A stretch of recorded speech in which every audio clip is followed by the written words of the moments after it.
Oh, this really is. I love you too, and thank you too. Every time when people say thank you to me, I promise you in my head, into my heart, I say thank you right back.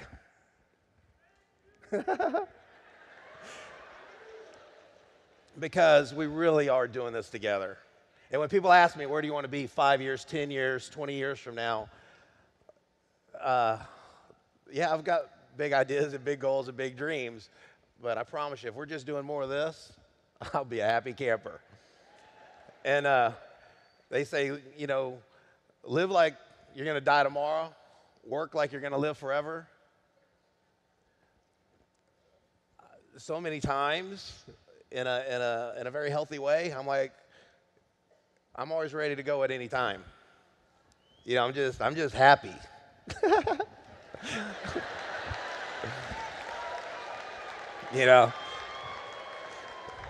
I'm just happy. I'm grateful. This is awesome. It really is living a great dream with you all. And so I see the difference that it's making in your life, and I see the difference that you're making in other people's lives, and it's doing what it was designed to do.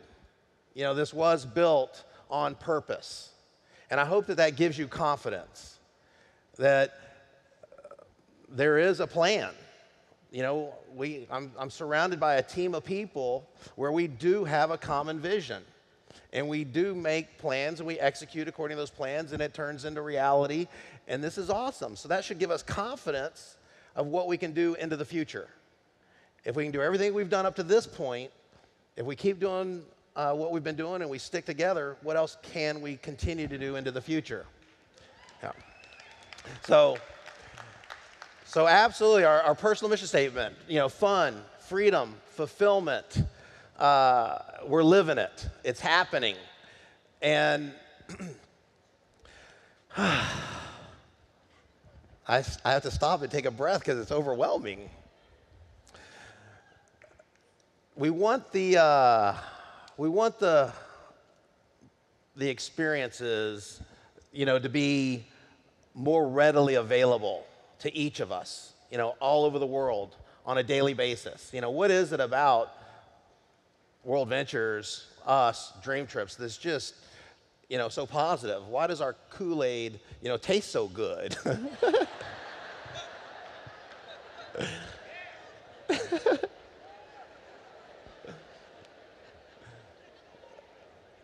It is the fun, and it is the memories.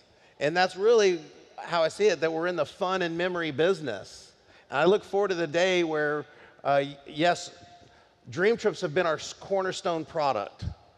And we continue to have that evolve and grow and get better and staff up and hire more and more people and better people to help us continue to make that better and better.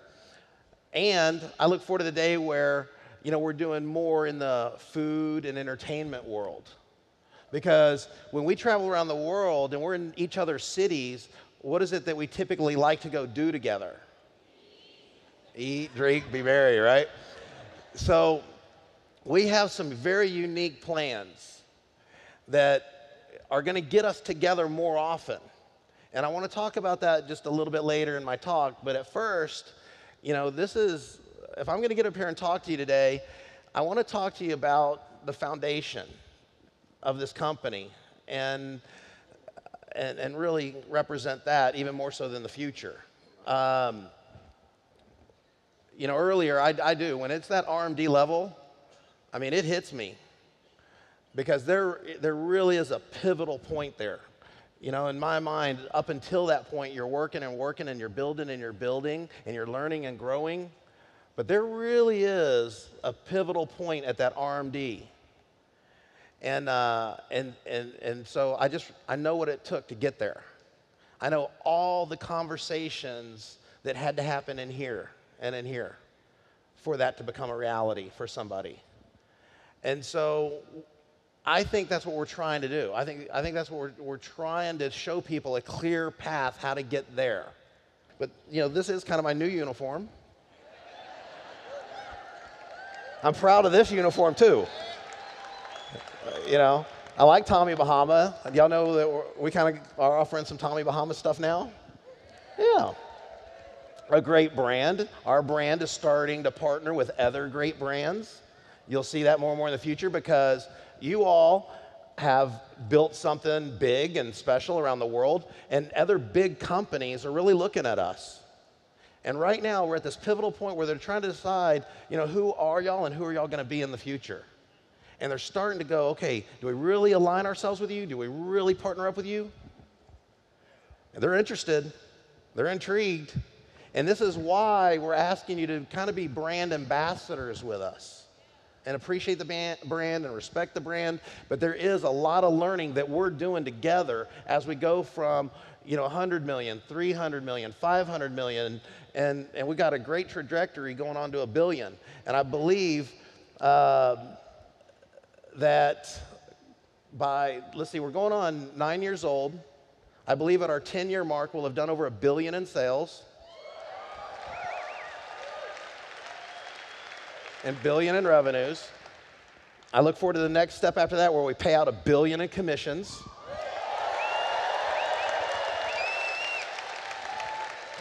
And this will happen pretty quick. I'm really excited about, now for every referral, you get 100 in Dream Trip Awards, which really fits with something I talked about years ago, which is earn dream trips. Remember, if you recall, I've talked about I'd like to do to the travel industry what Skype did to the telecom industry. Think about this for a minute. Who pays for long distance anymore? Right? So wouldn't it be cool if who pays for vacations anymore? This is weird. When there's earned dream trips, yeah? And you really got to get in tune with this one. You really got to be able to answer this one for yourself and for people. What's the difference between a dream trip and a vacation? Because the masses that you're out there talking to, they don't know. And the more you can show them the difference between a dream trip and a vacation, that's when you start to build the value. So do we want to compete on price? Absolutely. But do we also want to describe what a dream trip is? Yes. All right. So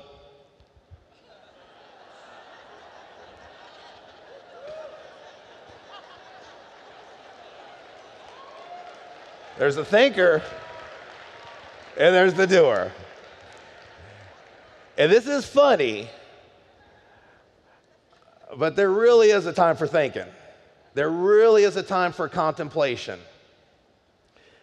And again, for me, what I always try and do is, seek ye first the kingdom of heaven, number one, for me, and love one another. Those are kind of the big rules of life. And so what we do is we expand on that and how that turns into a team for you and how that turns into a business for you and how that turns into a check for you and how it turns into a life if you'll do that. That's what you think about. Most of the conversations you have are not with other people. Most of the conversations you have are in here.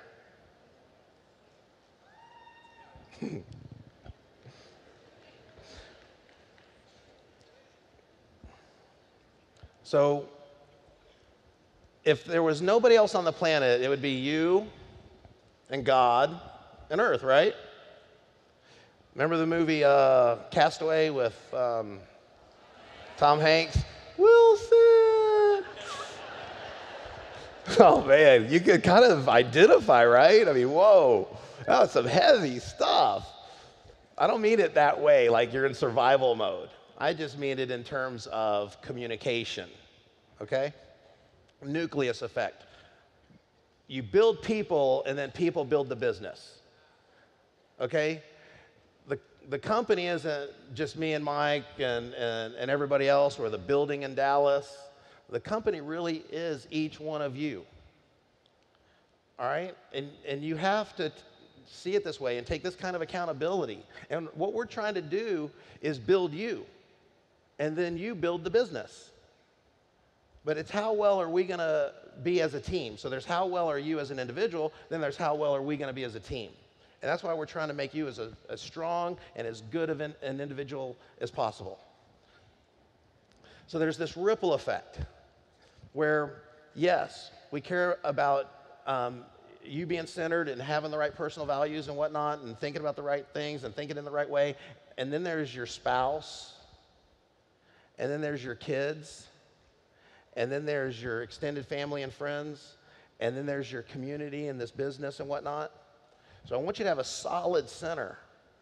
And when I see this leadership, that's the other reason I get so emotional.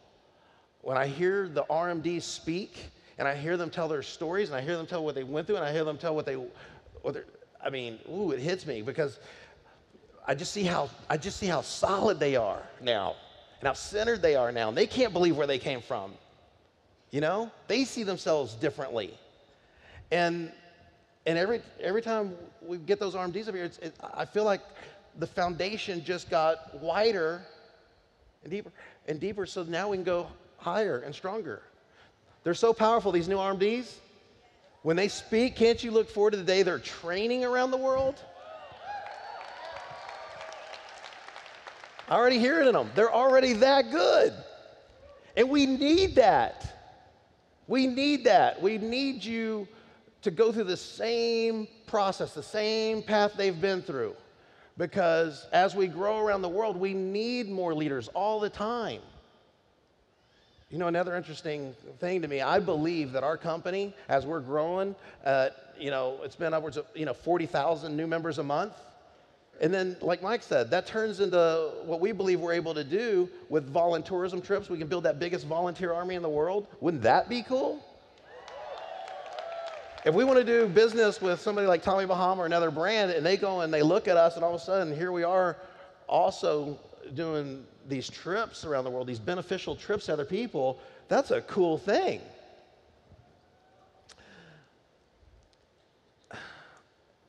So a part of growing is this reflecting and this admittance. What is it that inside you, like, okay, I can admit to myself that's going to lead me to growth? Or what is it that somebody comes to you and says, you know, if you want to go to the next level, or so there's your perception of you, and then there's other people's perception of you, right? There's what you believe about you and what you say about you, and then what other people say about you. And are those things really in congruency? Are they the same thing? Do they really match up? And if not, people give you feedback, they're trying to raise you up. Feedback is what champions eat for breakfast. So can you take a bowl full of feedback? And in that, there's this admittance. You know what? You're right. You know what, man? I could really work on that. You know what? I see how that would take me to the next level. There's real power in that. But the natural inclination, I think, for most of us is to get defensive. Yeah? But that doesn't really serve us in the growth process. The rationalizations, the justifications, the things like that. So judge not, lest ye be judged. So it's not about judgment. It's about us, iron sharpening iron, us making each other better. You with me? That's the spirit. Yes. So admittance can lead to change, because now there's this awareness. You get to contemplate it. You get to ask, is this so or not? And do this internal reflection. Then you grow. Then you change. When you change, our company changes. Humility and gratefulness. Could you imagine, okay, if I started to think in a different leadership level way, and I started thinking, oh man, I own this big company or something, that'd be kind of egocentric and wouldn't be humble and right? And be nice to the people you see on the way up, because you'll see the same people on the way down. As soon as you forget where you came from, you're on your way back. There's real reasons to be humble. And humble thyself, but be grateful. Somebody who in a very fun way, doesn't have to keep me humble or anything, but just it's just fun to have a person like this in your life, and somebody I'm really grateful for is my assistant, Amy. Woo! Let me tell you, Amy Garrett, she is awesome. I mean, she is so my right arm. And so much of what I'm able to do and help with my contribution to the company is because, my goodness, she's there. And she helps me with everything all the time. So would y'all just say happy birthday, Amy? 1, 2, 3.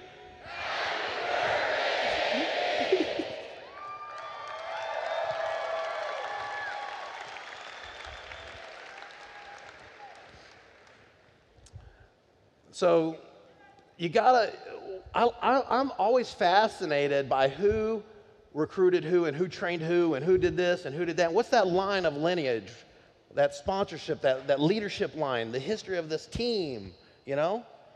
And I go back to something like this, and you see Socrates, and he said, an unexamined life is not worth living. Isn't that what I'm talking about? You examining your life in a very open way, in a receptive way, so you can grow. And when you went to, he went to the Oracle of Delphi and asked, am I the wisest? People were saying he's the wisest. They actually killed him and he accepted his death, because that was the wise thing to. Very interesting story. You should read about his life and death. But he said, no, there's no one wiser. But he trained Plato, and then Plato trained Aristotle, and Aristotle trained Alexander the Great. Alexander the Great. So his father is the one who developed this concept, phalanx, which y'all have seen the movie 300, right? 300 taking on thousands, right? So true story. And so Thermopylae, but it's about being a unit, okay? It's about being a unit.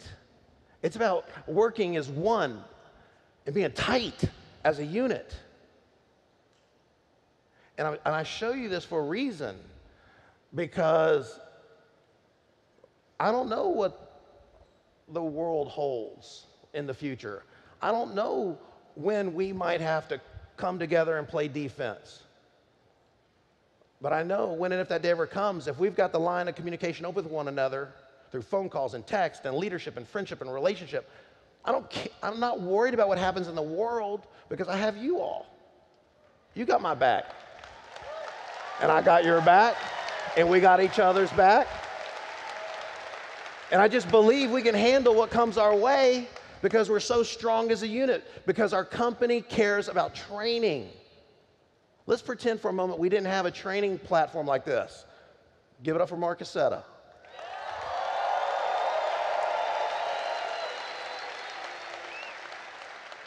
And I love him and respect him as a friend and as our head trainer and as a father and a husband. I do. I mean, I really respect and value Mark in all of our lives. Tribal leadership. I want you to see the relationship to people here. Level 1 leaders, they're kind of alienated. Level 2, you're kind of separated. My lifestyle. Level 3, personal domination. Level 4, stable partnership. And level 5, team. This is what it's about. We really want you to adopt one big team. Continue to help sideline. Continue to see WorldVentures as your company. Well, that's why we love what you got going on right now. This is our whiteout party, the T-shirts here, like at the ball games and whatnot. All one big team. Now, if you can see the far right of this, where it says stage 5, and you start to see just how that solid structure is there. Again, I don't know what's coming in the future, but here's what I do care about. That if he's right,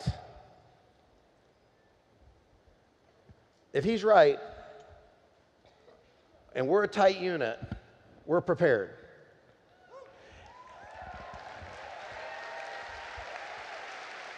I was a Boy Scout. The motto of the Boy Scouts, be prepared.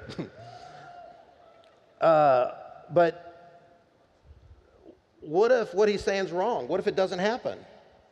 Great, we're just a tight unit that makes more money. Changes more lives. So what I don't want is that anything happen and we're not prepared, that we're not talking with each other about how we're going to be together and what we're going to create in the future together. Okay, so my favorite book. Before I work with anybody, this is the book I have them read. Because if I want to know who you are, I'll read what you read. You want to know who I am, you read what I read. But this got me started. And this is the chapter on vision and ideals. It says, the dreamers are the saviors of the world. And I consider you all dreamers with me. I consider you all visionaries with me. You understand? Because here's that environment where we're all in this, but when we leave here and you go back to your friends and your family and your city and your states, are you the dreamer? Are you the visionary? And what does that mean? Okay, the dreamers are the saviors of the world. That's you. As the visible world is sustained by the invisible, so men through all their trials and sins, sordid vocations, are nourished by the beautiful visions of their solitary dreamers. Don't you feel like a solitary dreamer sometimes in your world? Hey, be strong in that. Humanity cannot forget its dreamers. It cannot let ideals fade and die. It lives in them. It knows them as the realities which it shall one day see and know.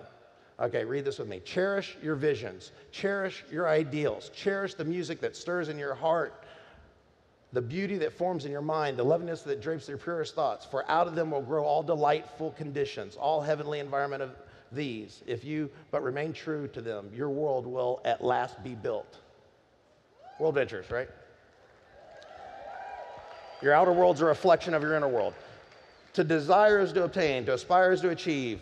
Shall man's basest desires receive full measure of gratification, and his purest aspirations starve for lack of sustenance? Such is not the law. Such is the condition of things never obtained. Ask and receive. Right here. Dream lofty dreams. As you dream, so shall you become.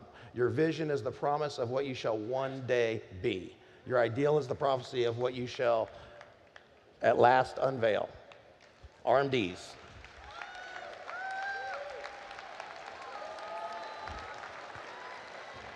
Now look, ladies and gentlemen, I have my own my connection with God, my wife, my daughter, my family. I'm being accountable. I want you to be accountable. You see what I'm saying? I mean, I'm admitting my wife and I, we've just grown together. And we're so happy. Like, I promise you, at night, when I pray, I'm thanking God for my wife, Susan. And I'm thanking God for my baby girl. And I'm just so appreciative of that life. And I'm so appreciative of this life. So if you would, just listen to me with these words. And honey, if you don't mind, if you come out here with Savannah, but just, I went to a training one time. This was the song. So let's listen to these words together, and I'm rapping.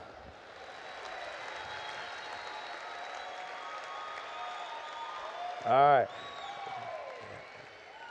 And the woman in the mirror.